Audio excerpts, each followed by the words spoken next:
Bro சென்னையிலேருந்து வந்திருக்கோம். காஞ்சிபுரத்தில் சீப் அண்ட் பெஸ்ட்டாக சாரீ எடுக்கணும்னா எந்த கடை சொல்லுவீங்க? எஸ்எஸ் சில்க்ஸ் தான் ப்ரோ. ஏன் ப்ரோ எஸ்எஸ்? எஸ்எஸ் சில்க்ஸ் என்னன்னா 10 கடைக்கு போகிற பார்ட்டி அந்த ஒரு கடைக்கு இட்டுன்னு போனால் பார்ட்டி அட்டன் ஆகி கரெக்டாக வரும், கரெக்டாக பேசுவாங்க, கரெக்டான ரேட்டில் இருக்கும். என்ன ரேட் வேணாலும் போகலாம். நம்பி நம்ம கிட்டே ஏதாவது காசு இருக்குதுன்னு போனால் அந்த ரேட்டுக்கு அங்கேருந்து சாரீ எடுத்துகிட்டு வரலாம். உங்கள் பேர் என்ன சொன்னீங்க? காஞ்சி கார்த்தி.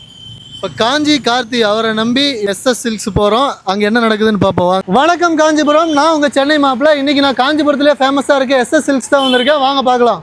எஸ்எஸ் சில்க்ஸில் என்னென்ன ஃபேமஸ்? இந்த ஹோல்சேல் ஷாப் நீங்கள் எங்கே விசாரிச்சாலுமே எஸ்எஸ் ஹேண்ட்லூம்னா எல்லாருக்குமே தெரியும். மேனுஃபேக்சரோட ரேட்டை விட ஒரு 10% மேலே தான் வரும், அவ்வளோதான். நேமுக்காக தான். இதில் வரவங்க யாரும் ஏமாந்து போகக்கூடாது. பியூர் போட்டு சிம்பிள் ரேட்டுக்கு கொண்டு போகிற மாதிரி நாங்கள் மேனுஃபேக்சர் பண்ணி எல்லாருக்கும் நாங்கள் கொடுக்குறோம். 1000 ரூபாயிலேருந்து 50,000 வரைக்கும். இப்போ லாட்டாக எடுக்கிற மாதிரி இருந்தாக்கா 600, 500 அப்படி. கடை ஏன் இவ்வளோ ஃபேமஸ் காரணமே பார்த்தா டிஸ்கவுண்ட் தான் ஃபேமஸ். கல்யாணத்துக்குலாம் எடுக்கிறாங்களா இவங்க? இப்போ மேரேஜ் சாரி எடுத்துட்டாங்க. ஓகே. மேரேஜுக்கு ஒரு ஃபேமிலிக்கு கிஃப்ட் கொடுத்துக்காக அந்த 1000 ரூபீஸ் சாரி சொன்னோம் பார்த்தீங்களா, அதை வந்து இவங்க டிஸ்கவுண்ட்டில் 500 ரூபீஸ்க்கு வாங்கிட்டு போகிறோம்.